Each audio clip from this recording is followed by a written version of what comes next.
There's an island off the coast of New Zealand where crickets are the size of rats. They are 10 times heavier than any cricket on the mainland. And they're not alone. Across the world, on islands, insects grow to sizes that should not be possible. Stick insects as long as your forearm. Beetles the size of your fist. Moths with wingspans bigger than birds. This is not random, and it is not a coincidence. It is evolution's response to a very specific set of rules. And when you understand those rules, you understand why islands turn insects into giants. This phenomenon is called island gigantism. It is when species isolated on islands evolve to be significantly larger than their mainland relatives. It is not limited to just one island or just one species. Across the Pacific, the Atlantic, and remote volcanic islands in the Indian Ocean, the pattern repeats.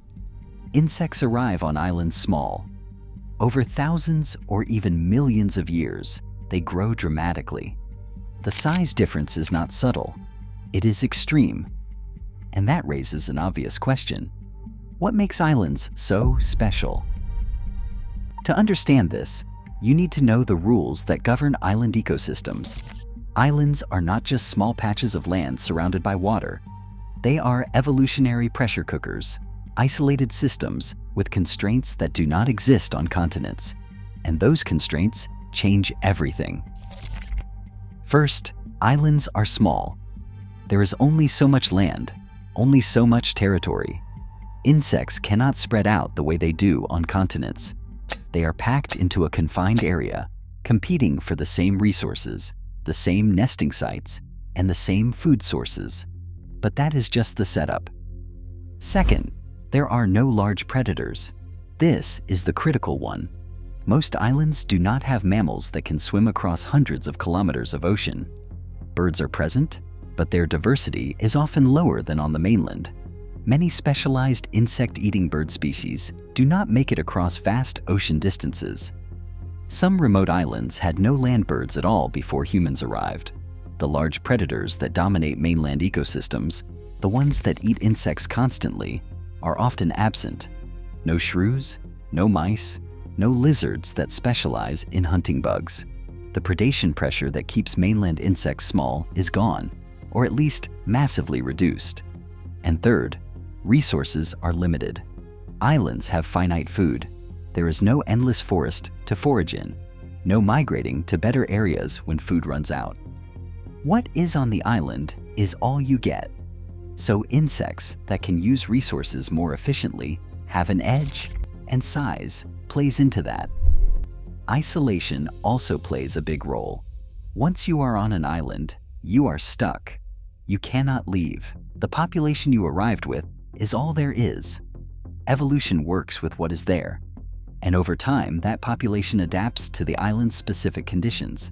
Now, here is where it gets interesting. These rules should make survival harder. Limited space means more competition. Limited food means scarcity. Isolation means no backup. On the surface, islands seem like a bad place to be. But remove one pressure, the big one, and everything changes. That pressure is predation, and on islands, it is weak or absent, which completely rewrites the evolutionary playbook. On the mainland, being big is dangerous. Bigger insects are slower, they need more food, and they are easier to spot. When predators are everywhere, being big is a death sentence, so mainland insects stay small and fast. That is how they survive. But on islands, the predators are gone. Suddenly, being big is not a liability anymore. It is an advantage. Here is why. Larger insects can intimidate smaller ones. They win fights for the best feeding areas and the best nesting sites. Size gives you dominance. On the mainland, that dominance does not matter because a bird will eat you anyway. On some islands, there are few to no insect-eating birds, so the biggest insect controls the territory. Controlling territory means access to food. Bigger bodies can store more fat. Islands have unpredictable resources. Droughts happen. Food sources disappear seasonally. A small insect starves when food runs out. A giant survives on stored energy and waits for conditions to improve. Larger bodies also retain heat better. This matters on islands that get cold at night or have seasonal temperature swings. A small insect loses heat quickly and has to stay active or find shelter. A large insect maintains its body temperature more easily. One of the most important factors is that bigger insects often produce more offspring. They can invest more energy into reproduction. On islands where populations are small and isolated, anything that increases reproductive output matters. So, the math changes. On the mainland, growing big gets you killed. On islands, staying small gets you outcompeted by the insects that did grow big. The evolutionary pressure flips. Over generations, island insects grow, not because they want to, but because the ones that grew had more offspring, survived longer, and dominated the food supply. Eventually, the entire population shifts toward larger body sizes. That is island gigantism, and it is happening right now on islands all over the world. To better understand this, let's look at real insects that made this evolutionary leap. First, we have the giant weta in New Zealand. It looks like a cricket, except it is massive. It is 10 centimeters long, and it can weigh up to 70 grams. That is heavier than a sparrow, and heavier than most songbirds. For a cricket, that is absurd. But here is the thing. New Zealand did not have land mammals until humans arrived. No rats, no mice, and no shrews. Birds were the only predators, and many of those went extinct or never reached the smaller offshore islands where wetas live today.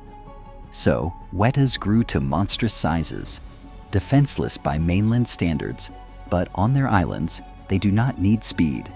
There is nothing chasing them. They lumber across the ground, feed on plants, and live in a way that would be suicide on a continent. But it works. It has worked for millions of years. Then, we have the Lord Howe Island stick insect. This one is incredible. It reached 15 centimeters long and was as thick as your thumb. It was the heaviest stick insect species on Earth. It lived on Lord Howe Island, off the coast of Australia, and it was doing fine until 1918, when a supply ship ran aground and rats escaped onto the island. The rats ate everything. Within 2 years, the stick insects were gone and declared extinct, and that was that. Except in 2001, climbers on a tiny volcanic rock stack near the island found 24 still alive, clinging to existence on a rock barely larger than a tennis court. It was the only place the rats could not reach. They have since been bred in captivity, and there are breeding programs trying to save them. But the point stands, evolution made them giants. Humans brought rats, and the giants almost went extinct. Then we got Goliath beetles. Africa has islands off its coast, and some of those islands host populations of these beetles. They are about the size of your fist, and they can weigh over 100 grams. They are among the heaviest insects on the planet. They feed on fruit and tree sap, and because nothing on those islands hunts them effectively, they do not need to be fast. They are slow flyers, and they are loud. You can hear them coming. On the mainland, that would be a death sentence. On islands, it does not matter. No predators means no evolutionary pressure to be quiet or fast, so they grow big, sluggish, and unbothered. And then we come to atlas moths on the Southeast Asian islands. These moths have wingspans that reach 25 to 30 centimeters, bigger than many birds. Their wings even have patterns that look like snake heads, an intimidation tactic. Atlas moths are giant. But here is the wild part. Adult atlas moths do not have mouths. They do not eat. They emerge from their cocoons, mate, lay eggs, and die. They survive entirely on energy stored from when they were caterpillars. They can do that because they are massive, big enough to store the energy needed for their entire adult life. On the mainland, evolving to that size would be impossible because there are too many predators and too much competition.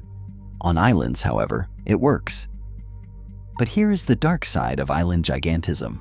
It only works as long as the islands stay isolated and as long as predators stay away. When that changes, the giants die. Humans colonize islands, and we bring animals with us, sometimes on purpose, often by accident.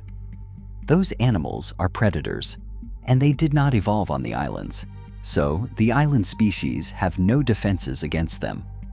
They have spent millions of years without predators, and then suddenly predators arrive, and the giants become easy prey.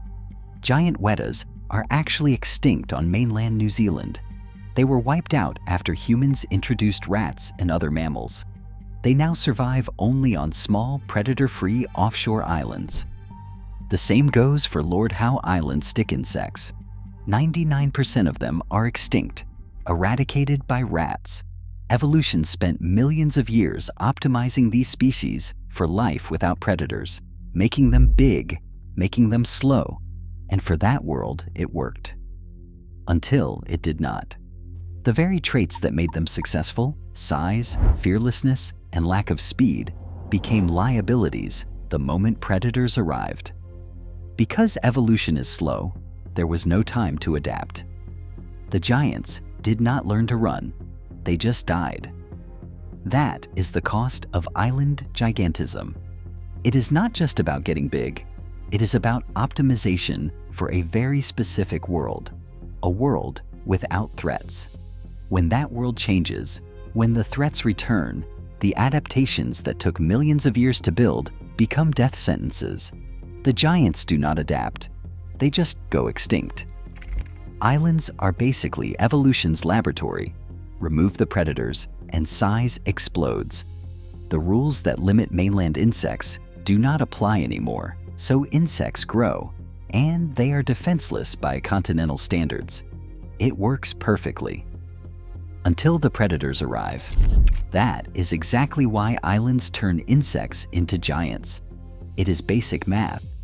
Remove the pressure that keeps size in check, and size becomes an advantage. Add competition for resources, limited space, and isolation, and being big helps you survive. Evolution does not care about long-term risk. It optimizes for right now. And right now, on a predator-free island, being a giant works. Until it does not. But by then, it is too late.